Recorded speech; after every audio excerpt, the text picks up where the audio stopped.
and welcome to another video. Today I'm going to be highlighting the importance of client gifts and why you should be giving them for your small business.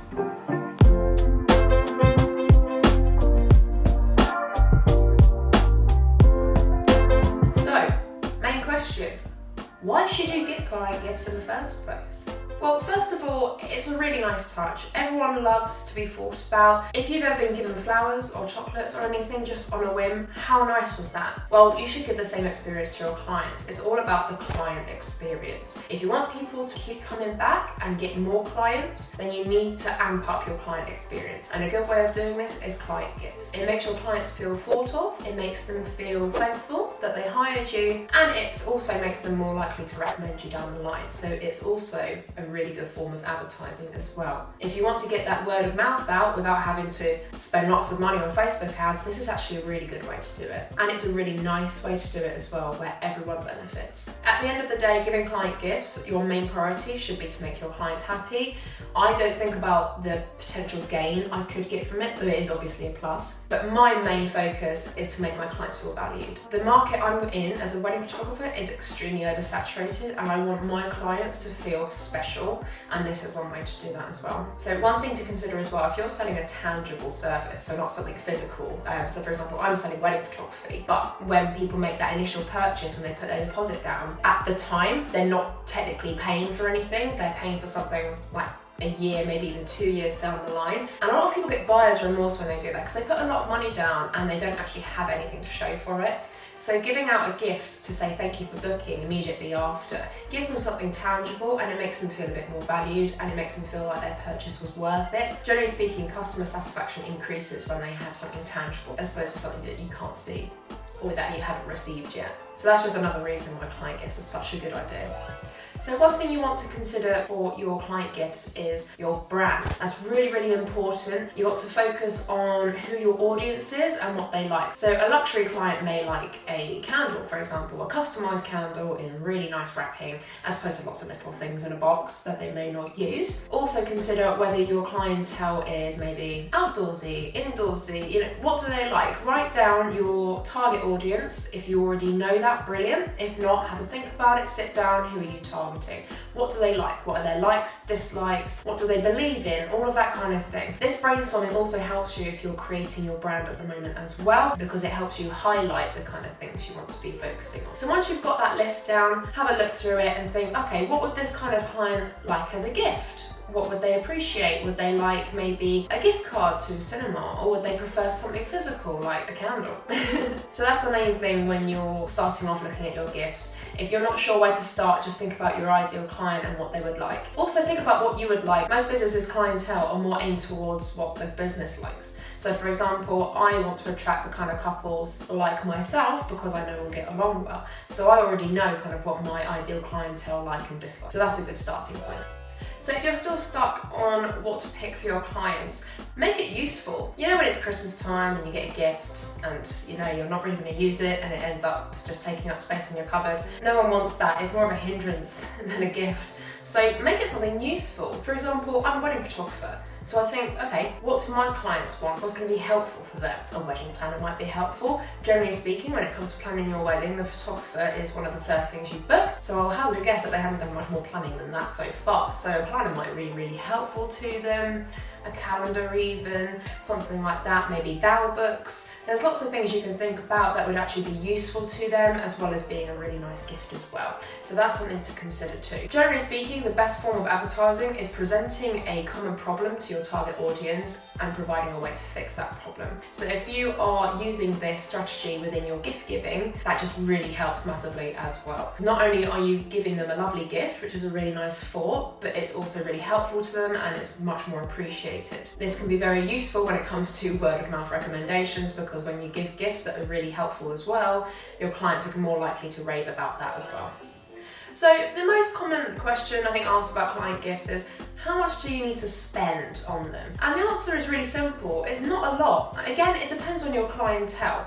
Are they luxury? Are they more affordable? What do they like, dislike? And if you use the brainstorming technique like we've just discussed, this can really help out there as well. Your gifts can be anything from £5 to £200. It really depends on your client. If you're like an absolute luxury brand, then you're probably going to spend more money. But if you've got a lot of clientele and you're selling smaller items and things like that, something smaller is more appropriate.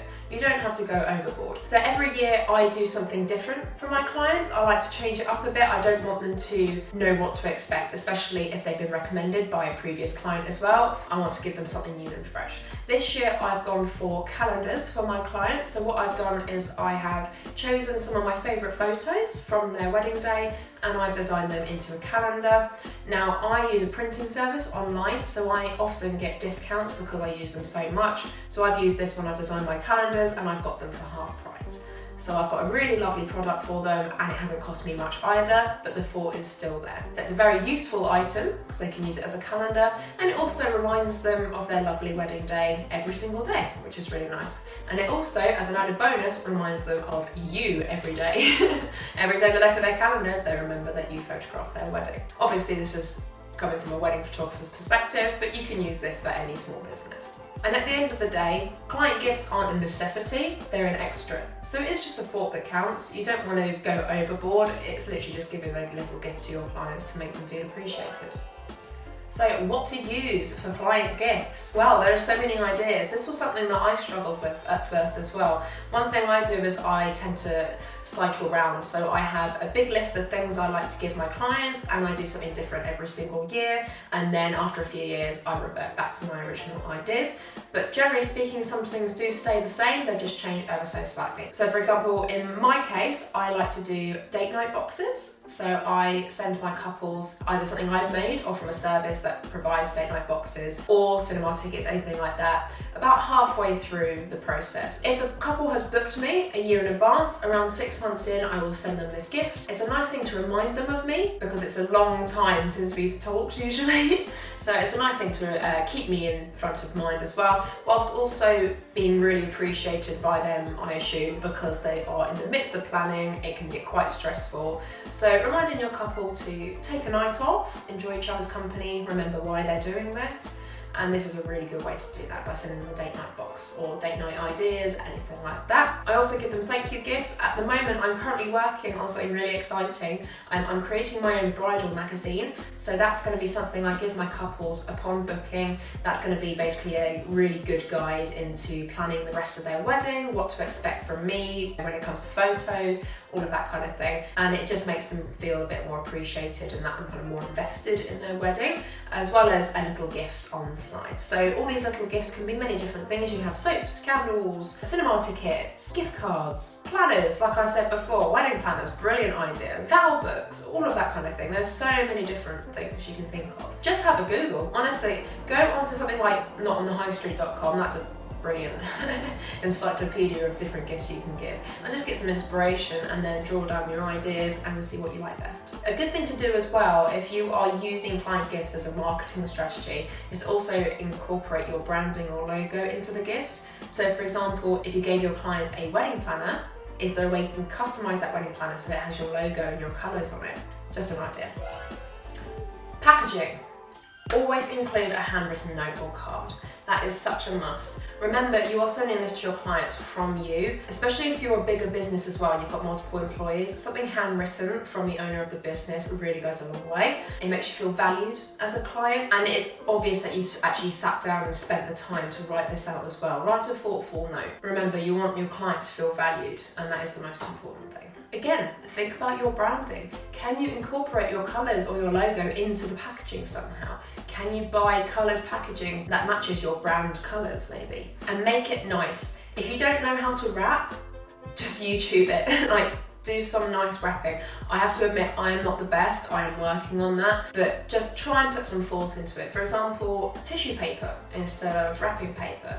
It's nicer to feel, and it looks a bit more expensive when you wrap it up with some ribbons and things like that. Also, think about your postage ahead of time, especially if you're giving large gifts or a large box of gifts.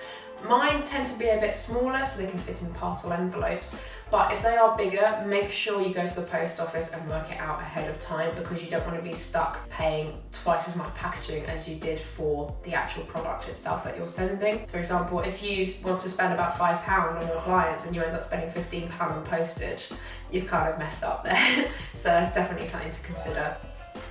So the types of gifts you can give do vary. Again, it depends on your business and how far in advance you maybe see your client. If you are just a shop and drop business, so for example, someone buys something for you and you send it to them and that's it, then you would probably want to give your gift in with their purchase. But if you're someone like me that sells a service like wedding photography and the service isn't received until quite far in advance, there are lots of different things you can do. For example, I send out a thank you gift for booking straight after they've booked, so they get something more tangible to make them feel better about their purchase. And then halfway along, I send them some sort of date night inspired gift to help them relax, and then I do a handwritten note with that just to let them know that I'm thinking of them and that they should use that time to relax and just enjoy each other's company. And then holiday gifts is a big one, hence why I'm filming this now at Christmas. So holiday gifts are massive, and I do these for my clients that I've already serviced. So for example, any client that I photographed their wedding this year, I will then send them out a Christmas gift at the end of the year to remind them of me and to say thank you again for trusting in me, and to just give them something nice to look forward to. So for example, like I said before, I have made calendars this year, which is a really nice Christmas gift because it's the perfect time to give someone a calendar, and also it reminds them of me all year round, as well as reminding them of their wedding day, which is really special. So giving a gift after your client has received your services is a brilliant way to keep them thinking of you, and also it could potentially cause them to recommend you to someone else. For example, they received their photos, they thought, oh brilliant, and then they've kind of forgotten about you. But a few months later they received a gift from you and they think, oh gosh, yes, oh how lovely. And then they see their friend who's getting married the next day and they say, oh, I'm really trying to find a photographer. Guess who's front of mind? You. So again, that's not the main reason you should be sending out client gifts. Like I keep saying, it's all about that client experience, but this is just an added bonus. It just keeps you front of mind even after they've purchased your service. And that's all for today. I hope you enjoyed that video and it was helpful. If you like this video, do give it a like for the algorithm and do consider subscribing, and check out some of these videos as well if you'd like to watch more.